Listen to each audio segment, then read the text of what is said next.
জীবন হচ্ছে চলমান আর নদী হচ্ছে বহমান। এ কারণেই জীবন চলছে জীবনের নিয়মে আর নদী চলছে নদীর নিয়মে। হ্যালো এভরিওয়ান, আসসালামু আলাইকুম।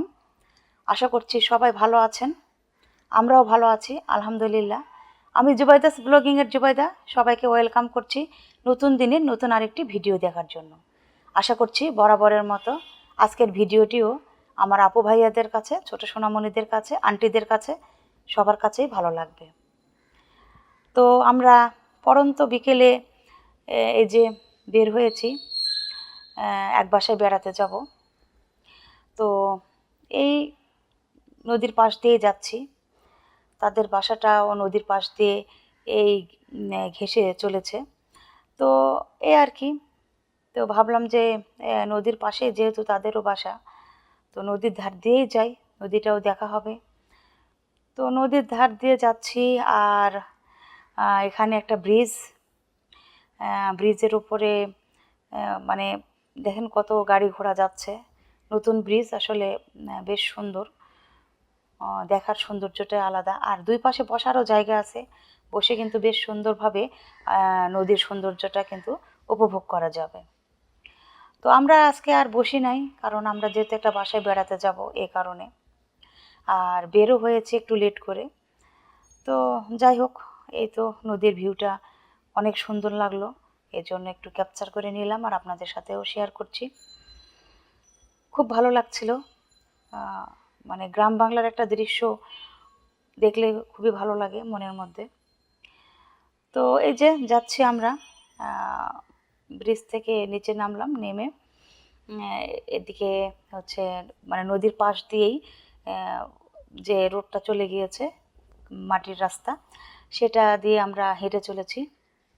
দুই পাশ দিয়ে এত গাছ আর এই পাশে বাসা, আমার মনে হয় এদের ফ্যান চালানোরও কোনো প্রয়োজন হবে না, এত সুন্দর মানে একটা ভিউ। যে হচ্ছে বাতাস আসছে ঝিরিঝিরি, গাছ, প্রচুর পরিমাণে গাছ আর খুবই বড় বড় গাছ, খুবই ভালো লাগছিল আর কি। তো অনেক দিন এসব রাস্তা দিয়ে আসলে হাঁটাচলা ওভাবে করা হয়নি, কারণ আমরা দেশে খুব কম যাই, আর দেশে গেলেও দেখা যায় এভাবে নদীর ধারে বেড়ানো খুবই কম হয়। আত্মীয় স্বজনের বাসায় বেড়াতে আসলে সময়টা চলে যায়, এই জন্য আর কি এভাবে বেড়ানো হয় না। আর এবার বেড়াচ্ছি এই কারণেই যে আমার আম্মা আমার ভাই দুইজনই হজে গিয়েছে। আসলে আমাদেরও ঠিক সেভাবে সময় কাটে না, আর আমরাও সেরকমভাবে কোনো আত্মীয় স্বজনের বাসায় এবার যাইনি। তো যাই হোক, এতে যাচ্ছি, তো নদীর পাশ দিয়ে যাচ্ছি, যাওয়ার পরে এই যে কত ভিউ, কত সুন্দর সুন্দর ভিউ। এই যে একটা বট গাছ দেখেন কত পুরনো, এরকম পুরনো বট গাছ কিন্তু দেখাই যায় না। তো ভাবলাম যে একটু ক্যাপচার করে নিই। আর এই যে কাঁচা রাস্তা, মাটির রাস্তা, এগুলো তো আসলে কখনোই সেরকম ধরনের রোড হবে না, কারণ এগুলো দিয়ে শুধু সাধারণ জনগণ চলাফেরাই করে। খুব বেশি হলে একটা সাইকেল, একটা মোটর সাইকেল এরকমই যায়, কারণ এদিক দিয়ে ভ্যান বা রিক্সা এগুলো কিন্তু চলাফেরা করার মতো রাস্তাটা নয়। আর এখানে হচ্ছে মানুষ চলাচলের রাস্তা, সেজন্য এগুলো রাস্তা তো কখনোই সেরকমভাবে মানে পাকা হবে না। তো কাঁচা রাস্তা, হাঁটতে বেশ মজা লাগছিল। তো এখানে একটা ফুল ভালো লাগছিল, তো ক্যাপচার করলাম। ভিডিও তো বোঝা যাচ্ছে না, বেগুনি কালারের ফুল, দেখতে খুবই ভালো লাগছিল। এই যে আমার ছেলে, তারপরে আমার ভাইয়ের বউ, তার দুই বাচ্চা আর আমি যাচ্ছি। আমার ছোট বোনটা বাসায় আছে, ও সাধারণত বাড়ি থেকে সেভাবে বের হয় না। তো এই আর কি, তো আমরা গেলাম, যে দেখা করে আসলাম। খুবই জিদ করছিল যে রাতে খেয়ে আসার জন্য। আমরা আর বসলাম না, যে আমরা যেহেতু ফুচকা খাবো, ঈদের সময় ফুচকা খাবো না এটা আসলে ভাবতেই পারি না, ভাবাই যায় না। আমাদের প্ল্যান ছিল যে আমরা সন্ধ্যায় ফুচকা খাবো, এই জন্য তো চলে এসেছি ফুচকা খেতে। আর সব থেকে বেশি ভালো লাগে আমার, এখন সব জায়গাতেই এন্টারটেনমেন্টের একটা এত সুন্দর ব্যবস্থা, মানে মানুষের কখনো বোর লাগবে না, যে আমরা ঢাকা শহরে পাচ্ছি গ্রামে গেলে পাচ্ছি না, এরকম কিন্তু না। সব জায়গাতে যে একটা এন্টারটেনমেন্টের ব্যবস্থা, এত সুন্দর পরিবেশ, মানে রাস্তার পাশে আসলে খুবই মজার। যতই বাসায় ফুচকা বানিয়ে খাই, চটপটি বানিয়ে খাই, সেই ফিলটা আসলে আমরা কখনোই পাই না। যদি রাস্তার পাশে বসে এক প্লেট ফুচকা খাই বা চটপটি খাই, তো যেটাই খাই না কেন, সেই আনন্দটা আসলে একটা অন্যরকম। তো যাই হোক, আমরা ফুচকা খেয়ে নিচ্ছি এখানে। ফুচকাগুলো বেশ বড় বড় ছিল, মুসমুসে ছিল। কিন্তু মেন হচ্ছে, ফুচকা খাওয়ার মেন উদ্দেশ্যটাই কিন্তু সবার থাকে যে টকটা খাওয়ার জন্য। কিন্তু টকটা ভালো ছিল না, এত বেশি পরিমাণে মানে চিনি দিয়েছে, আর এত গাঢ়, খুবই ঘন। এই ঘনটা আমার ভালো লাগে না, আমার কাছে পাতলাটাই ভালো লাগে, যে পাতলা টক দিয়ে খাবো অনেক বেশি মজা লাগবে। তো যাই হোক, খেয়ে নিলাম। উম, যেখানে যে পরিস্থিতি, সেখানে তো সেভাবেই নিজেকে মেনটেন করে নিতে হবে, এটাই নিয়ম। তো যাই হোক, যা পেয়েছি আলহামদুলিল্লাহ ভালোভাবে উপভোগ করেছি। খেয়ে নিলাম ফুচকা। তো আমার ছোট বোনটা বলেছিল যে আমি ফুচকা খাবো না, আমার জন্য বাদাম নিয়ে এসো। তো তার জন্য আমি বাদাম নিয়ে এসেছিলাম। সে সবসময়ই কিন্তু, সে ছোট্টকাল থেকেই সে বাদামটা এত বেশি পরিমাণে পছন্দ করতো, মানে প্রতিদিনই বাসায় তার জন্য বাদাম থাকতেই হবে, এরকম একটা অবস্থা। তো এই অভ্যাসটা এখনও থেকেই গিয়েছে। তো ওর জন্য বাদাম নিয়ে এসেছিলাম, সে বাদাম খেয়েছে। বলে যে ফুচকা নিয়ে এসো না, কারণ ফুচকা নিয়ে আস্তে আস্তে নরম হয়ে যাবে, আর আমি খুব ভালোভাবে বানাতেও পারবো না, দরকার নেই, তুমি বাদামই নিয়ে এসো। এই জন্য আমি বাদাম নিয়ে এসেছিলাম। তো যাই হোক, এটা ছিল পরের দিনের ভিডিও। আমার ভাইয়ের বউ পোলাও বানিয়েছে, গরুর মাংস বানিয়েছে। কি বলবো, একদম দুর্দান্ত টেস্ট, খুবই ভালো, খুবই মজার। এত টেস্টি হয়েছিল যা ভাষায় প্রকাশ করার মতো না। ওর হাতের রান্না যে এত ভালো, এত চমৎকার, আমি একদম তৃপ্তি সহকারে খেয়েছি। আর গরুর মাংসটা মানে এত সুন্দরভাবে রান্না হয়েছে, না শক্ত না নরম, একদম মানে একদম পারফেক্ট যেটা বলে। আমরা বাসায় তো রান্না করি, ওর আব্বু খুবই সফট মাংস খায়, এজন্য দেখা যায় খুবই সফট করে রান্না করি, যেটা আমার আসলে ভালো লাগে না। কিন্তু বারবার কতবার রান্না করি বলেন, একবার সফট রান্না করব, একবার শক্ত রান্না করব, এভাবে আসলে হয়ে ওঠে না। তো বাসায় এত সুন্দর করে ও মাংসটা রান্না করেছে, মানে না শক্ত আছে না নরম, একদম মিডিয়াম, খুবই মজা লেগেছে। আমি আর আমার ছেলে খেয়ে খুবই মজা পেয়েছি। বলেন মানে এক কথায় তৃপ্তি সহকারে খেয়েছি, যে আমার ছেলে বলছে যে মানে খুবই মজার হয়েছে। ও খুব মজা পেয়েছে খেয়ে। আর আমি যেহেতু রাতের বেলা সেরকম ভারী খাবার খাই না, তো আমাকে বলছে আপু আপনি হচ্ছে বেশি করে খেয়ে নেন। তো দেখেন আমাকে কতগুলো দিয়েছে, যেমন পোলাও দিয়েছে তেমন মাংস দিয়েছে। আর এই যে আমার ছোট বোনটা এখানে খাচ্ছে বড় একটা স্টিলের প্লেটে। তারা বাসায় যেভাবে খায় সেভাবেই খাচ্ছে। বলে যে তুমি ভিডিও করো আর যাই করো, আমি আমার প্লেটেই খাবো, কারণ এটাতে না খেলে আমার শান্তি হয় না।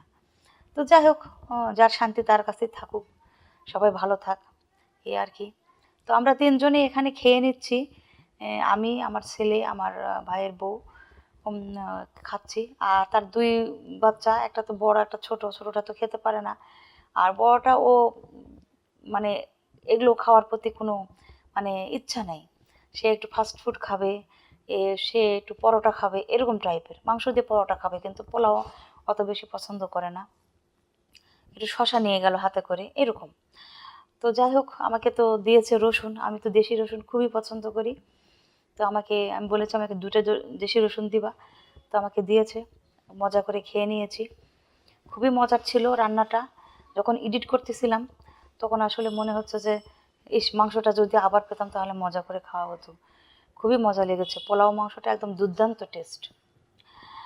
আর সেদিনই আবার দুপুরে খাওয়া দাওয়া শেষ করলাম, করার পরে বিকেলে তো কোনো কাজ নেই। তো আমি আমার ভাইয়ের বউকে বললাম যে চলো আজকে খুব ভালোভাবে নদীটা দেখে আসি, কারণ ঢাকায় তো চলেই যাব, তো দেখে আসি, আবার কবে আসি না আসি। তো আবার গেলাম, এই যে ডিসিশন নিলাম আর রেডি হয়ে চলে আসলাম। তো এই আর কি, মানে দুই পাশে যে মানুষ চলাচলের যে রাস্তা, মানে ফুটপাত যেটা, খুবই সুন্দর করে করেছে, লোকজন হাঁটাচলা করছে। আর ব্রিজ দিয়েতেও এই যে যেগুলো যাওয়ার সেগুলো যাচ্ছে। এই যে ব্রিজের পাশে আমরা ব্রিজে উঠেছি, উঠে এখান থেকেই নদীর দুই পাশের সৌন্দর্যটা উপভোগ করছি। তো খুবই ভালো লাগছে, কি বলবো আর। তো আমরা এখান থেকেই ওই সামনের ভিউটা দেখছিলাম। দুই পাশে এত গাছ আর মানে নদীটা আরও অনেক বড় ছিল, এখন আস্তে আস্তে আসলে শুকিয়ে যাচ্ছে, ছোট হয়ে যাচ্ছে। তো ওখান থেকে দেখছিলাম আর ভাবছিলাম যে ওই পাশে যেতে পারলে অনেকটা ভালো লাগতো। তো আমার ভাইয়ের বউটা বললো ঠিক আছে আপু চলেন যাই এই পাশ দিয়ে, যে খেলার মাঠটা আছে এই মাঠের পাশ দিয়ে আমরা সুন্দর মতো চলে যেতে পারবো, এদিক দিয়ে একটা মাটির রাস্তা আছে, এদিক দিয়ে আমরা চলে যাব। তো ঠিক আছে চলো যাই। আর যাওয়ার সময় দেখলাম মাঠে তো প্রচুর ছেলে মেয়ে খেলাধুলা করছে। আসলে খেলা সব জায়গাতেই না খুবই অসুবিধা, এই খেলার মাঠ নেই। আর এই যে সবাই এখানে বিকেলে কেউ বসে বসে খেলা উপভোগ করে, আর বাচ্চারা খেলে। ছোট ছোট বাচ্চাদেরকে আসলে কোথায় বা নিয়ে আসবে বলেন। এই যে খেলার মাঠ, এখানে সবাই খেলছে। আর কৃষ্ণচূড়ার ফুল দেখলাম খুবই সুন্দর। আর এই যে পড়ে আছে বকুল ফুল, দেখেন কত সুন্দর লাগছে দেখতে, খুবই সুন্দর। মানে কি বলবো আর, আমার একদমই মনে পা দিতে ইচ্ছা করছিল না, এরকম একটা অবস্থা, খুবই ভালো লাগছে। তো এই যে আমরা ওখান থেকে যে ভিউটা দেখছিলাম সেখানে চলে এসেছি। তো এখানে একটু নদীর পানিতে হাত ভিজাবো, একটু নদীর ভিউটা দেখবো, এই তো তাই না। তো আমরা ওই ব্রিজের কোনায় ছিলাম, ওখান থেকে কিন্তু আমরা দেখছিলাম যে অনেক লোকজন বসে বসে উপভোগ করছে নদীর দৃশ্য। আর দেখেন কচুরি পানায় একদম ভরে গিয়েছে, নদীতে কচুরি পানা থাকবে এটাই তো স্বাভাবিক। তো ওই যে ব্রিজ, ব্রিজ থেকে আমরা এই দৃশ্যটা দেখছিলাম, তো চলে আসলাম এখানে। তো যাই হোক, এতক্ষণ তো অনেক বক বক করলাম, কিন্তু আপনাদের কাছে একটা লাইক চাওয়া হয়নি এখনো।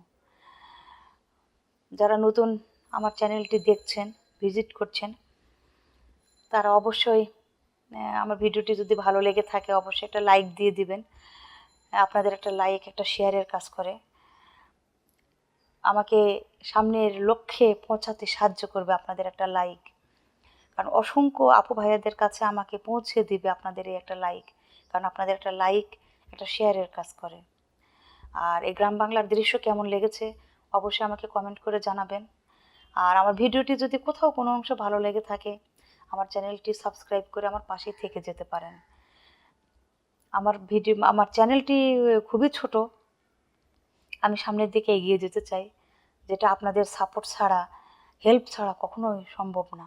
আমি বারবারই বলে এসেছি, এখনও বলছি, প্লিজ আপনারা আমাকে সাপোর্ট করেন, আপনাদের জন্যই তো আমরা, তাই না। আপনারা ছাড়া আমরা কিন্তু বৃথা, আমি তো তাই মনে করি। আমি যে ইউটিউবে যে সফলতা সেটা কিন্তু আপনাদেরকে ঘিরেই, আপনারা ছাড়া কখনোই কোনো কিছু সম্ভব না। প্লিজ আপনারা আমার পাশেই থাকবেন, আমার চ্যানেলটি সাবস্ক্রাইব করে দিবেন আর বেশি বেশি শেয়ার করবেন। তো এই আর কি, নদীর ভিউ দেখছি, আপনাদের সাথে শেয়ার করছি। নদীর পানিতে একটু হাত ধুলাম, খুবই ভালো লাগছিল। এরকম দৃশ্য আসলে সবসময় উপভোগ করতে পারি না, গ্রামে গেলেও সেটা সবসময় হয়ে ওঠে না। তো সুযোগ যখন পেয়েছি তখন সুযোগটা হাতছাড়া করব কেন বলেন। এজন্যই চলে এসেছি এই গ্রাম বাংলার সুন্দর দৃশ্য দেখতে। আর এই যে দেখেন নদীর ওই পারে এক গাদা হাঁস সুন্দর মতো সন্ধ্যার সময় চলে যাচ্ছে। এটা কিন্তু গোধূলি লগ্নে, আমরা বেশ সময় ধরে এখানে ছিলাম। তো এই যে হাঁসগুলো একসঙ্গেই কিন্তু যাচ্ছে, পশু পাখি তবু তারা একসঙ্গে থাকতে ভালোবাসে। আর আমরা তো মানুষ, তাই না, আমরাও একসঙ্গেই থাকতে চাই, আমি আপনাদেরকে নিয়েই থাকতে চাই। আমরা মানুষ, আপনাদের হেল্প ছাড়া আসলে কখনোই কোনো কিছু সম্ভব না। আমি আমার চ্যানেলটা বড় করতে চাই, সাবস্ক্রাইব করে পাশে থাকবেন। আমি আমার পরিবারটা বড় করতে চাই, সাবস্ক্রাইব বেশি হলে আমার পরিবারটা অনেক বড় হবে। তো যাই হোক, অনেক কথা বলে ফেললাম, আজ আসি, আল্লাহ হাফেজ।